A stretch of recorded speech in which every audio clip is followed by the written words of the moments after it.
Le Seigneur Jésus s'est dépouillé afin que d'autres y prennent part.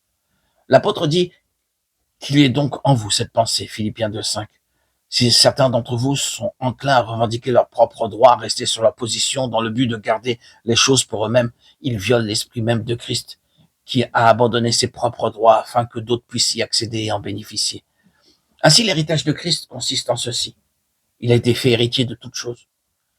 Mais il peut disposer de tout uniquement parce qu'il a les saints.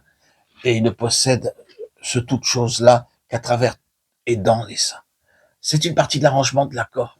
Ce n'est pas en tant qu'élément isolé dans l'univers de Dieu qu'il doit tout posséder, mais par une désignation humaine, dans un sens corporatif et non uniquement personnel, de sorte que le Seigneur Jésus ne puisse pas entrer dans tout ce que Dieu a éternellement conçu pour lui, avant qu'il ait l'Église, et que celle-ci parvienne à la pleine connaissance de lui-même. L'Église est appelée son épouse, et il revient à celle-ci de manifester sa gloire. Ces gloires doivent être révélées par l'intermédiaire de l'épouse. Vous vous souvenez du serviteur d'Abraham qui est allé chercher la fiancée pour Isaac, et la dernière carte à battu pour obtenir le consentement de cette jeune fille fut d'exhiber les richesses de son maître et de lui en offrir. Lorsque ces choses ont été étalées, elle donna sa réponse. J'irai. Genèse 24, 58. Elle devint le moyen par lequel les richesses de son fiancé furent manifestées. Comment les autres personnes de sa famille, celles de Rebecca, ont su quel genre d'homme était cet Isaac, s'il était un mendiant ou un prince? Le serviteur, ayant avec lui ce qui lui appartenait, leur a montré ses richesses, ses bijoux, et ils ont su quel genre d'homme il était. En tant que type, le serviteur représente le Saint-Esprit, qui prend les choses de Christ pour les montrer à la future épouse, afin que celle-ci puisse devenir le canal de la manifestation de sa royauté, de sa gloire, de son abondance et de ses richesses, son héritage dans les saints.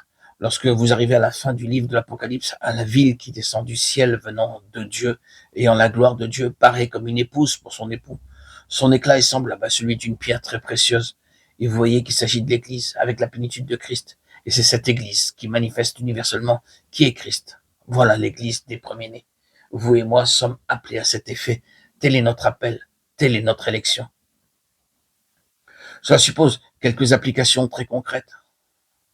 Pourquoi aujourd'hui le Seigneur attache-t-il autant d'importance et met-il autant l'accent sur la nécessité pour son peuple d'entrer dans une nouvelle position?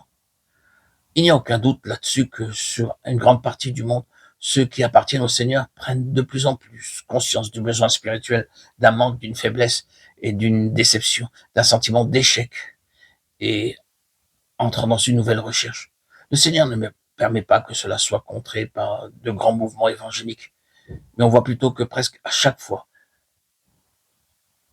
qu'un tel mouvement est lancé, il se règle de lui-même en mettant les enfants de Dieu sur la bonne voie. Et cela est significatif. Le Seigneur n'est pas satisfait que son peuple soit seulement sauvé et le Seigneur n'est pas satisfait que les croyants restent uniquement sauvés.